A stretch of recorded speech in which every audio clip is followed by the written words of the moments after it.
Yes, I've had a flight to Frankfurt. We had a 10 minutes talk saying, okay, we are clear, both sides. I will start to work for 2006. And they asked me which kind of position I want to have. They were thinking about all over project management, planning, and so on. And they need a person who is looking after everything, who knows more or less the business from all angles. I said, yes, I'm the right man for you. And we know each other, we like each other. So let's start. Hello and welcome to the Ronny Leber Show, where every week we bring you fascinating guests with inspiring stories of success and overcoming obstacles from the worlds of sports, business, and entertainment. To support this channel, please subscribe, turn on the notification bell, and hit the like button so that we can deliver you the best content possible. After graduating from high school, he went directly to the Austrian Soccer Federation, working his way up from being an assistant to director of the national team as well as the media director. He was also the bid director for the UEFA Euro 2004 before he went on his own international. For the FIFA World Cup in 2006, he was the director of planning, director of protocol, as well as the general coordinator. And afterwards, he was the chief governmental coordinator for the Euro 2008 in Austria and Switzerland. And at the FIFA World Cup 2010 in South Africa, he has served as a special advisor, and the Republic of Austria even has awarded him with the Grand Decoration in Gold for his achievements for the country. Now, he's working in several functions in the world of sports and brings his knowledge to the next generation. Joining us live from Liechtenstein, I'm happy to have him on the show. Please welcome, here is Heinz Palme. Woo! Thank you, Ronny. Hi. Thank you, and I'm happy to have you here on the show, Heinz. And when you listen to all of this, to all of your achievements, what comes to mind to you? Incredible. And yes, it's a long story. I used to meet people from all the continents. I used to work with people from all around the world, all races, all age groups, women, men. And I would say this is more or less the key part of my life, to work with people, to have the opportunity, yes, to live my dream. And when I was a boy and grown up later at school, for me, it was always clear whatever I'm going to do professionally, it will have to do with sports in any case, yeah, whatever. So this was definitely my vision, my dream, and this came true. So I'm a happy man, an old man, a happy man, but still active in the world of sports. Oh, very beautiful. And actually, I usually always ask, like, what did you want to become when you were a kid? Because we talked before the show, and also, for example, you did ski jumping. Soccer or football is quite far away from ski jumping, but what was it exactly that you wanted to become when you were a kid? Yes, I grew up in the mountains in Styria, in Austria. And of course, winter at these times was long. From mid-November to end of March, it was snow. So it was quite clear that every available minute or hour, I would go for skiing and ski jumping, because my grandfather was a world famous ski jumper. My father followed him also as a quite good ski jumper. And so it was clear for me, I also have to go for ski jumping. It's something exceptional. Not many boys had the courage to jump over a hill. And so it was clear from November, December to end of March, I'm skiing every weekend. I'm ski jumping every week, 1 or 2 days. But then I felt, okay, in early March, I needed the ball. Yeah, football was very important for me. So I started even to play football on snow. even if the pitches were not good, but that was clear for me. And then from March until end of November, it was football, football, football, football. Wow. Do you remember your furthest, like your record in ski jumping, the furthest you ever jumped? Yeah, I had to finish when I was 12 years old, but the 3-4 years ski jumping, my record was about 35 meters, which is a lot for a small boy. Under the conditions we had, we didn't have a good equipment, so just it was skis from my father, 2 meters long, and I just took them jumping. It was not very comfortable, but yes, it was incredible. And some weeks ago, or months ago, I visited the hill I jumped in my early days. And when you look up to the hill, the feeling is immediately back. And if I would have been able, I immediately would have jumped again. 35 meters for everybody who is watching or listening to us right now who might not be in a metric system. That's more than 100 feet. So it's quite a bit actually for a 12-year-old kid. So, wow. After your school, after you graduated from high school, actually something which we call here Handelsakademie, like a business high school version in a way. I also went to one of those. You went immediately to the Austrian Soccer Federation. This is something which is, I would say, very unusual, especially because you were not growing up in proximity with that. You were not, the headquarter is in Vienna and you were not in Vienna. So how did that come along? Yeah, when I finished school and military services, it was still clear I would not just grab a job to have a job. So it must be something exceptional, very special. And my dreams still were on sports. So I decided to really go slowly, step by step, and I was sure I will find a job in sports. So I made a 2 months job in a petrol station where I always worked in my holidays. And I liked this job. I got good money. And one day, my brother-in-law called me and he said, okay, I have a job for you. Yeah? I just saw a job advert in the Courier daily newspaper. Austrian Football Association or Soccer Federation is looking for a head of the youth department.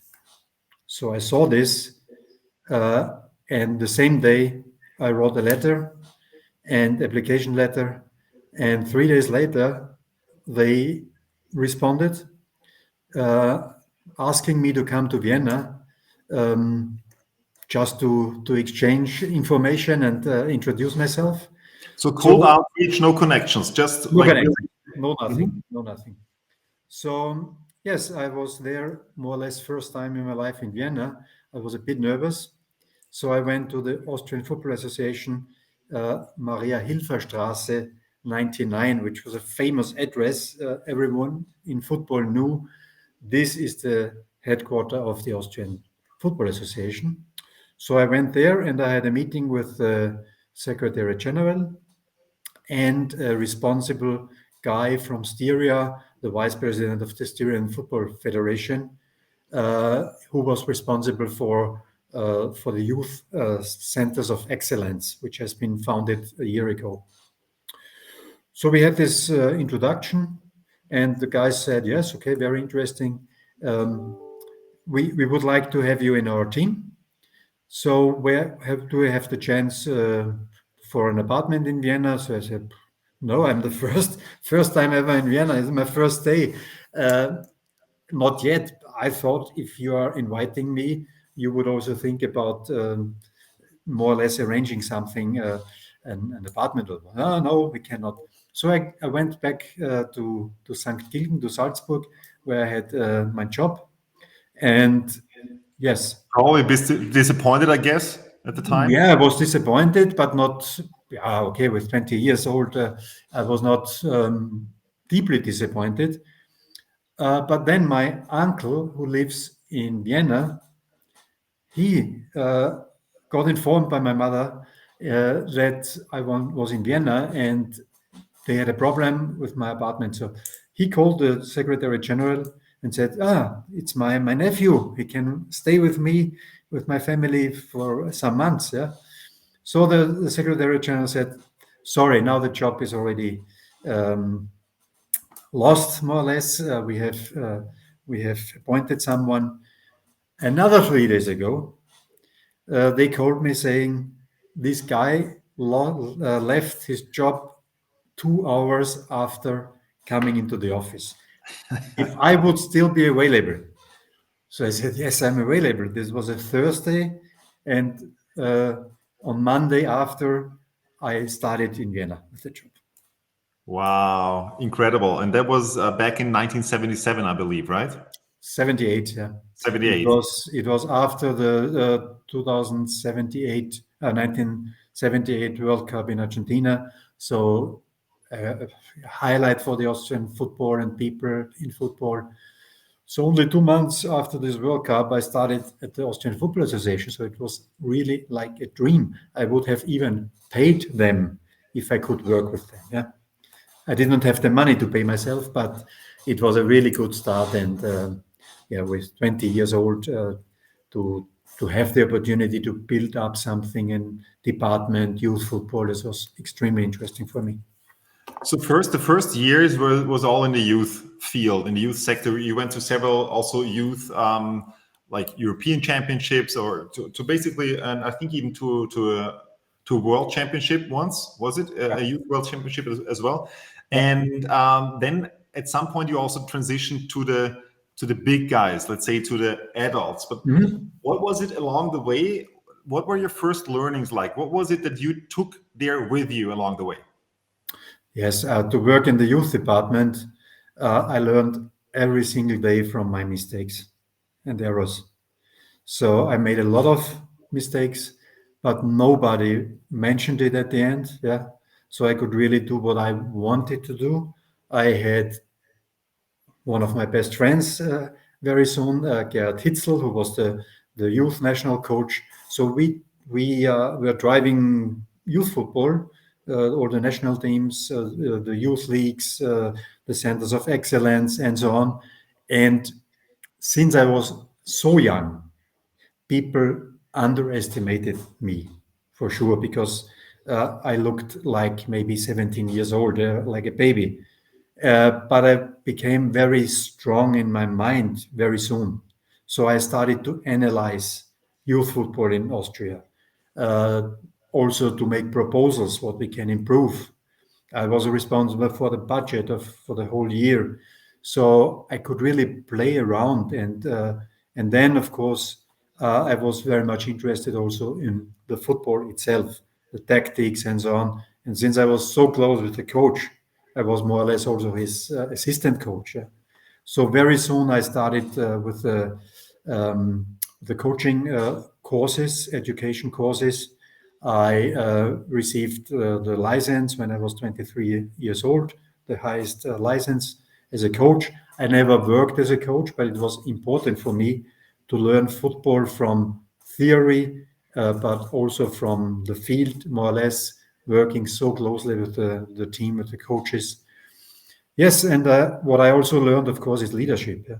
When you're so young, I was responsible every week or every 2 weeks. We had a match with under 16, under 18 teams in Europe, all over the world. So I was responsible for everything. Yeah, travel, accommodation, bringing the players, making a schedule, how the players come to Vienna when we have to travel somewhere.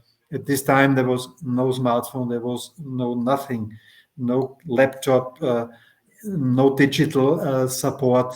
I really had to do everything on myself. Yeah, I've had to look after the train connections to Vienna, so I had to write a letter to the boys. You have to start your trip in Innsbruck at 10:45. You will arrive in Vienna. You have to do this and that. You have to go to this hotel or to this meeting point. And this was really key learnings for me in management, in business, in finance, and very much in people relationships. When you're talking about this, and when I'm listening to you, one of the things that you said that you made a lot of mistakes, and I think one of the biggest mistakes actually that people oftentimes make is that they believe that they are not allowed to make mistakes, or that you're not supposed to make mistakes. But if you want to go outside of your comfort zone, if you want to grow, you need to make mistakes on the one hand, and on the other hand, you were also talking that you were very strong in your mind. Yeah. So you were also saying, basically back then, personal development was not really a thing, but did you already grow along the way? Because I know that later on in life that you actually also took a journey in that direction. So how did you start back then to also develop yourself to get stronger? And also, what's your take on dealing with mistakes? Yes, first of all, making mistakes, it killed me myself already when I said, okay, shit, mistake. How can I make this mistake? But I learned very soon that I can make the same mistake maximum 3 times. Yeah. If I would make the same mistake a fourth time, something is wrong with me. So this key learning in my personality was very clear. And to optimize, when I had a job, I always tried to think forward. Next step. Yeah. What is the learning from a trip we had to make? Yeah. How can we do it next time? How can we maybe even improve our training conditions and this and that? So it was thinking day and night. Yeah, always improving my mindset, and I was always interested also in supporting people, in training people. We had so many young boys, and there was famous boys like Tony Polster, so I more or less Andy Ogres and all Wolfert, and so on and so on. And I had the chance really also to guide them in a way, and sometimes to be very clear, guys, it is not possible what you're doing now, how you behave now. I have the responsibility, so it is not fair against me. But you can have jokes, you can make jokes and this and that, but at the end, you must also learn to be responsible. And this was more or less also kind of start coaching people. And I always had the idea to become a coach, maybe also to manage players on their way, also commercially, which I did not at the end. But this coaching part was also always very important for me. Coaching in personal development and not in a football sense. Correct. So when you then afterwards you transitioned from the youth to the adults, how did that come along and what changed? Because suddenly you took on several different things. On the one hand, you were the head of media, but also you were basically the team manager, organizing everything around the national team, which is today you have in all of those jobs, like basically 3, 4, 5, however many people doing that job, and you were doing all of that. Yeah. Of course, world was totally different. Yeah. And today, only with social media in all the federations, you have 2, 3, 4 people working on social media. So it was not that complex as it is today. But when I made the next step into the national teams area, I was clear I have to do this. Yeah, we had our Secretary General. He left in 85 or 86, and we had to rearrange the organization. So we had a new Secretary General, and I did not even think that I would have to talk to him, that I would become the media director and the national teams department director. For me, it was clear. Yeah.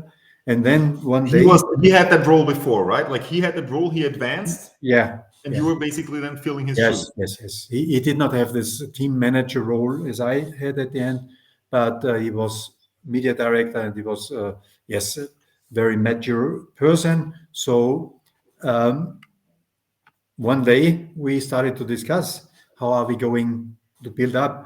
So of course it was his responsibility to say, I'm looking for a new media director, I'm looking for a new, but for me it was clear I will do this job. So we discussed this and we agreed, yeah, very soon, and within maybe 2 hours. So I just had to arrange my next step. And I would say the team manager role was not much different because this was all what I have done in the youth department. But I was not sure how it would work as media director, because I have never been journalist. I have not worked in this area. Of course, I had to do also media work when I was in the youth department, but it was definitely different because in Austria we have only, I would say, two handful key people in media, or we had at this time some star journalists, and you would have to be very, very careful to work with them. If you would make a mistake, they just would kill you. Yeah? So this was at the beginning. I was not quite 100% confident how I will have to deal them. So I made one mistake once, and I knew, okay, second time this mistake cannot happen. I must be very, very clear. I must be very well prepared, and I must understand what media needs, not what I need or I want. I must know the daily procedures of media. When do they have to finish the work for the newspaper? When do they have to do this and that? And as I understood this very soon, I could more or less approach them. I could ask them, do you need something from me? Do you have a story this week? I can give you some background information. And so it very, very fast. I was, yes, they trusted me very much. They knew that I'm correct, that I would not hide back information just to hide back. So therefore, it became very, very fast a very good combination between team manager and media director. Fascinating. And still, a few years later, you actually went on to also lead the bid for the Euro 2004 for Austria and Hungary. How did that come along? Like, you were basically, it was a campaign for Austria and Hungary to host the Euros, which was ultimately not successful, but still it was for you a launching pad. Yes, it was again a critical phase or point to decide, do you want to further develop or do you want to run your business, which I had 6-7 years youth department, I had 11 years national teams department and media. So in my mind, all 5 to 6 years, I have the feeling I need to change, I need to develop, I need to do something different. And this came along with this bid, and the president of the Austrian Football Federation, he approached me and he said, okay, I feel you're the best man for this job. I want you to join me. It will be more or less a two-persons show, and I need someone I can trust. I need someone I know who works very hard, who is creative, who, yes, wants to go run for success. And I knew that, of course, I will leave something which is from the emotional side.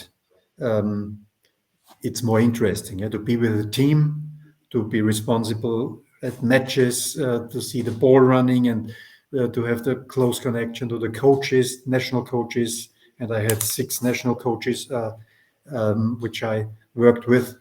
And so I was not sure if I would miss this too much, but I had to take a decision. Yeah, the unlucky part of this was that at the end it was planned to run with Czech Republic or with Switzerland.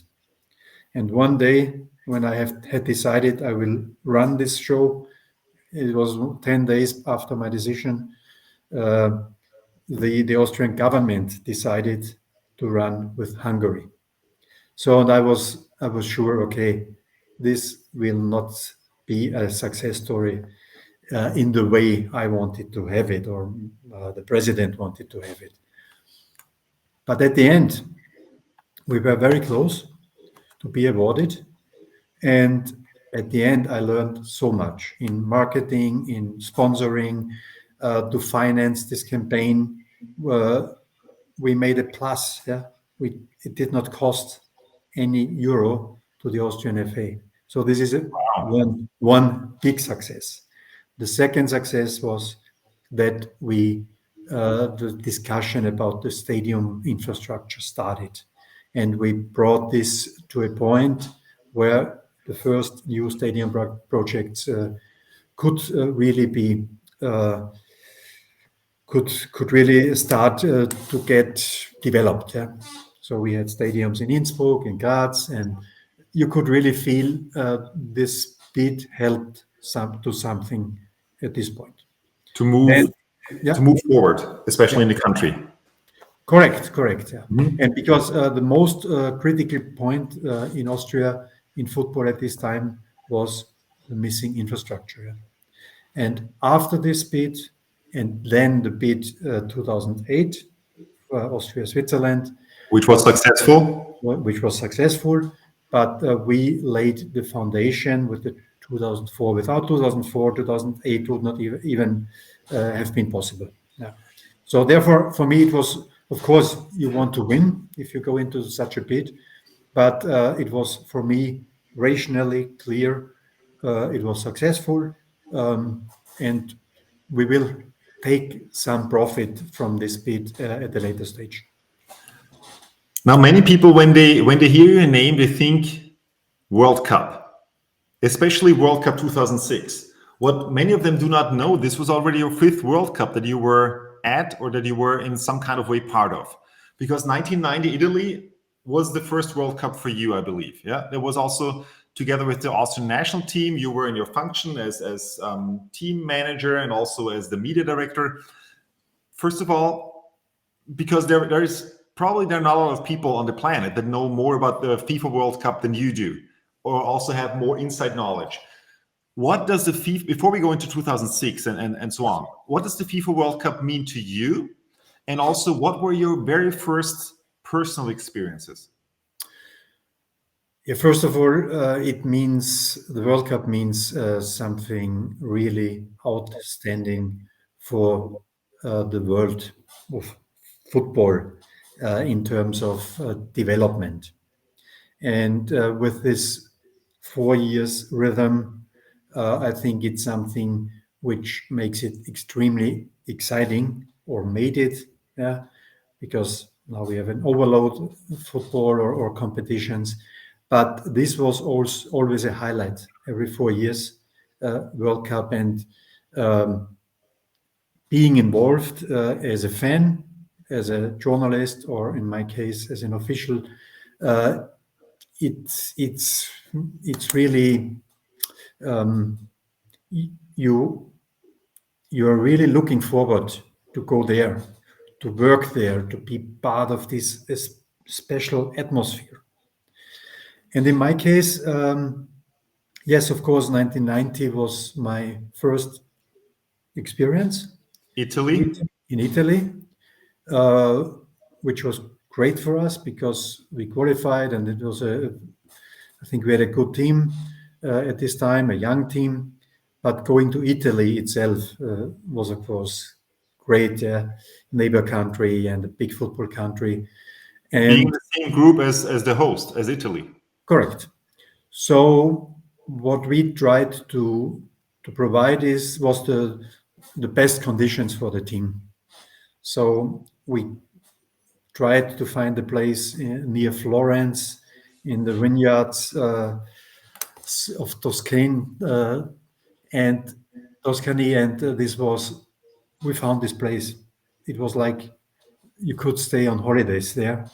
It was really, really most beautiful place you can imagine. The rest was, of course, bad luck, I would say. having the first match against Italy, against the host country in Rome, Olympic Stadium, and you lose 30 minutes before the final whistle. They score the first and only goal. And I think, yes, this was Schilacci, but the experience itself was really great. And what I always did in such case, I was there as media director, and I was from the Austrian FA and as the national team's director. But at the end, I had so many opportunities to look behind the scenes. I was looking about after the security organization of Italy, how they are doing, and so on. So really holistic approach, more or less, how you organize such a tournament, always compared to that what we already did in Austria, because we had European Champions League finals, European Cup finals.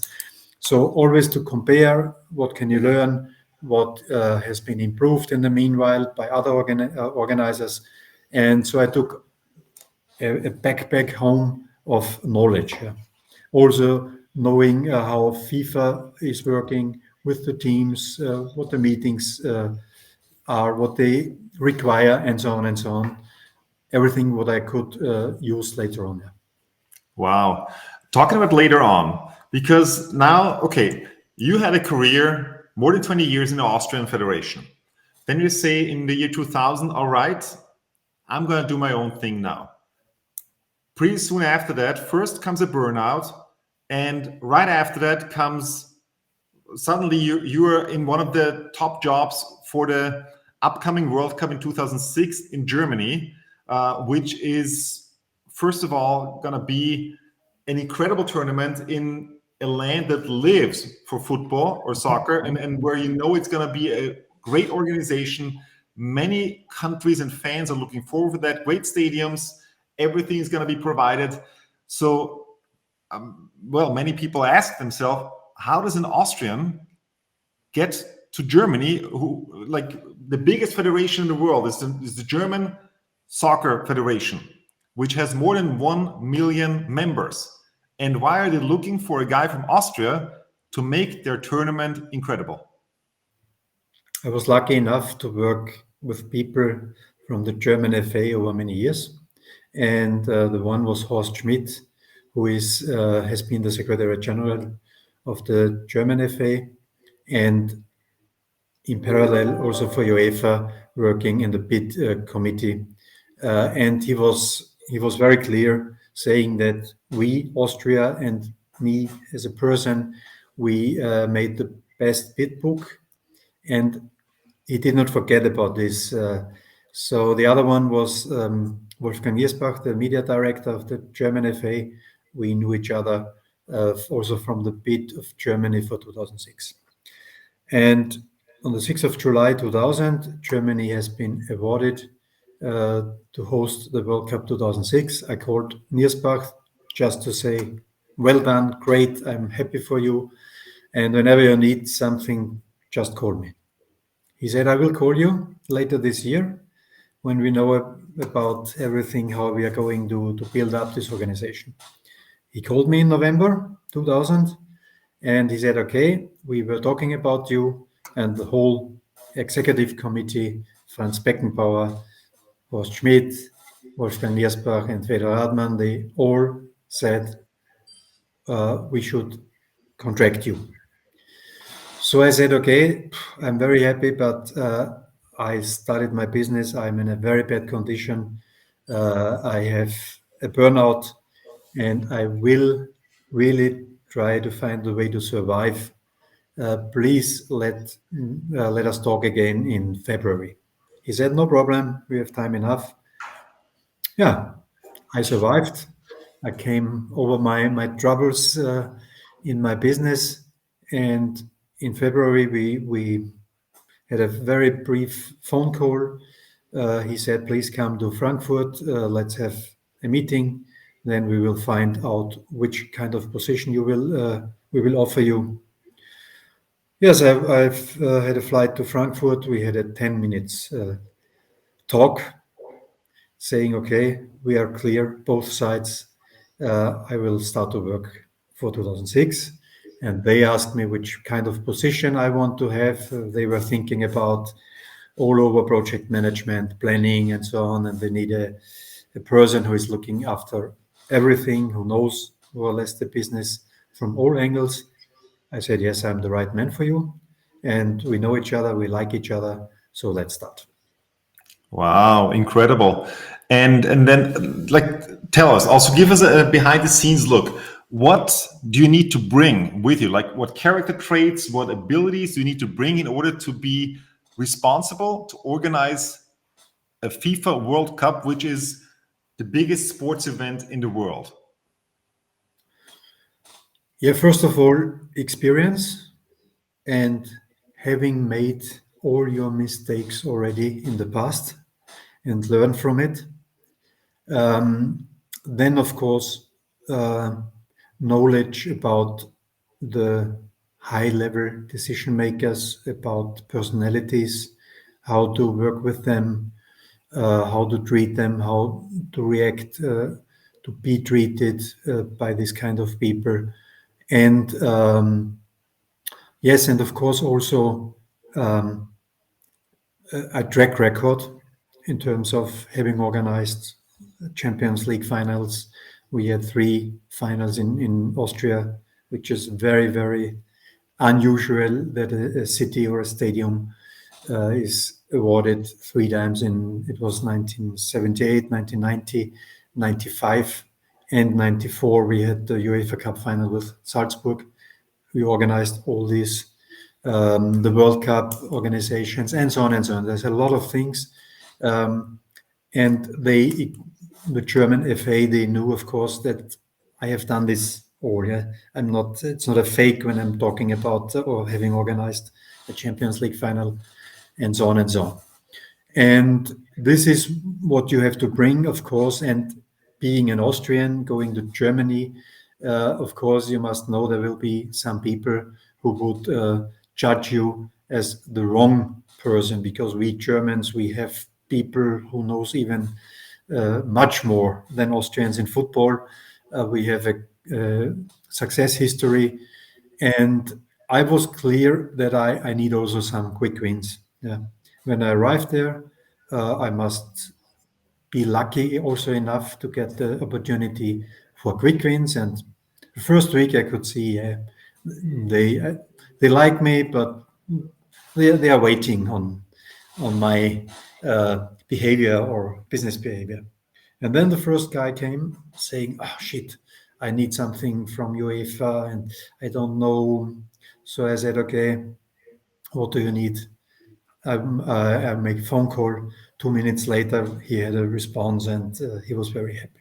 So, and then you gain trust, and at the end, we were a very small team. We started with 10 people, so you can build relationships very, very fast if you can. Yeah, and I think that's one of my strengths is the human relationships. So basically, also, even though you already had this credibility and track record coming in, and still renewing that, for them who are working closely with you to see, well, is that person really able to do what other people are saying, and like, can he live up to the expectations? Yeah, you already mentioned some big names like Franz Beckenbauer. Of course, everybody in the world of football knows Franz Beckenbauer, and I know that you also had some interactions with other greats of the world of sports. For example, with Maradona, with Pelé, and so on. How is that for you, or how was that for you when you were in contact with those? With Franz Beckenbauer, you had a very close contact for many years, of course, but with others, it might have been some brief interactions. How do you approach them? Because for many, they're oftentimes very, very far up, or they put them on a pedestal. But for you, like, they are still human inside. Yes, that's exactly. You must be aware that they are human beings and treat them as human beings, not as superstars, because mostly the big names, they do not behave as superstars. They behave as human beings. They have, of course, also their fears. They have to wake up in the morning and look into the mirror, having maybe 50 million euros on the bank account or not. At the end, there are human beings. And what I have learned very early, and have had the privilege to start working in this business with 20 years age, I think this was a big advantage, because I had to do with people, famous or not. They were 50, 60, 70 years when I started with 20 years. So I had to try to find the right approach, how to treat people. And what I've learned, be always straight and don't lie. And one of the masters in this case was Ernst Happel. When he was still living, he was the most successful football coach in the world with 18 titles that he had accumulated. Yes. And he arrived his last year before he died as the national coach of Austria. And everyone said, okay, this will be a disaster for you as media director, because he doesn't like journalists and so on and so on. So I said, okay, I have just to go straight to him. I will tell him how I work, what he can expect from me, and he's the boss. He will tell me. And it was very clear. You cannot be late going into meetings with him. He would not accept this. He would accept if you come 2 hours late, but he would not accept if you come 2 minutes late. and really be open and straightforward, and do not try to excuse for something, or no, it was not my mistake. I've never done this, and I was prepared, and then it was a really good cooperation. And for me, he was not a star, and Franz Beckenbauer was not a star. Stars in a way to say, okay, they are working with people as like I am. Yeah, there is no difference.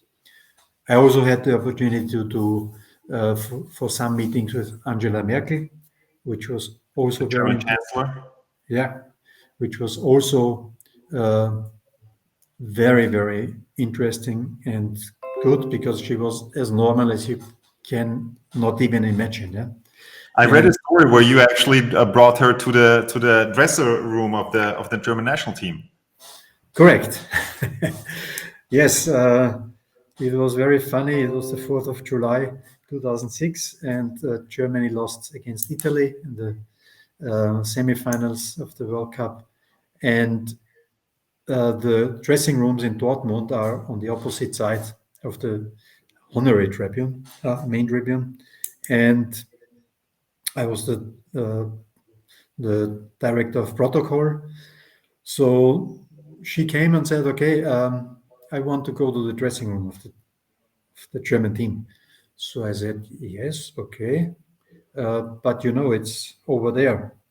You have to go with your, not high heels, but it's going to be not so nice to go there. And at the end, there is a door which is closed. No problem. I will go there.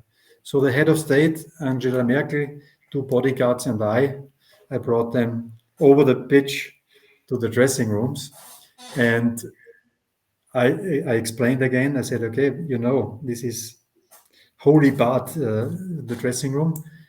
Okay, no problem. So she knocked on the door, and she was extremely smart. She was so nice. Also, taking the pressure from the boys who just lost, said, Germany is the winner of this World Cup, and you have done a great job for the reputation of our country. So I was with her. So then we went back, and she's a great personality. Wow, and I mean, I know you have many stories also from Maradona, for example. You had also a fun conversation, as I remember. Yes. This was in Munich, where he got lost more or less, and yes, he always had a big company with him, and we had to hide him because too many people around, and so we said, okay, he can go to this dressing room, because he was totally stressed with the situation. And yeah, it worked. Because our time is coming to an end, Heinz. If somebody would like to follow your footsteps or to go into the world of sports professionally, what would you recommend that person? First of all, check yourself if you have this vision and the dream to do this. Not only to go for a job, but for passion, for something outstanding, which is not that easy anymore because so many organizations have so many people. I could start on my own, more or less, one department, one person. And on the other side,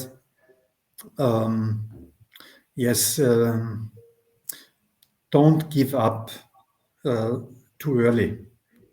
On one side, when you apply for a job, you stay there and try it again and again and again. And on the other side, if you're in an organization, take your time to learn. Don't run away after 1 year because this guy is looking unpolite or whatever. Find your own profile and go take your way and enjoy what you can do because sports is incredible. Wow. If somebody wants to find out more about you, or if somebody wants to get in contact with you, what would be the best way? Yeah, the best way would be via LinkedIn, I would say. Just notice, personal note. And yeah, I think that's the best way. Okay, fantastic. Any final thoughts that you would like to give to our listeners, to our audience today?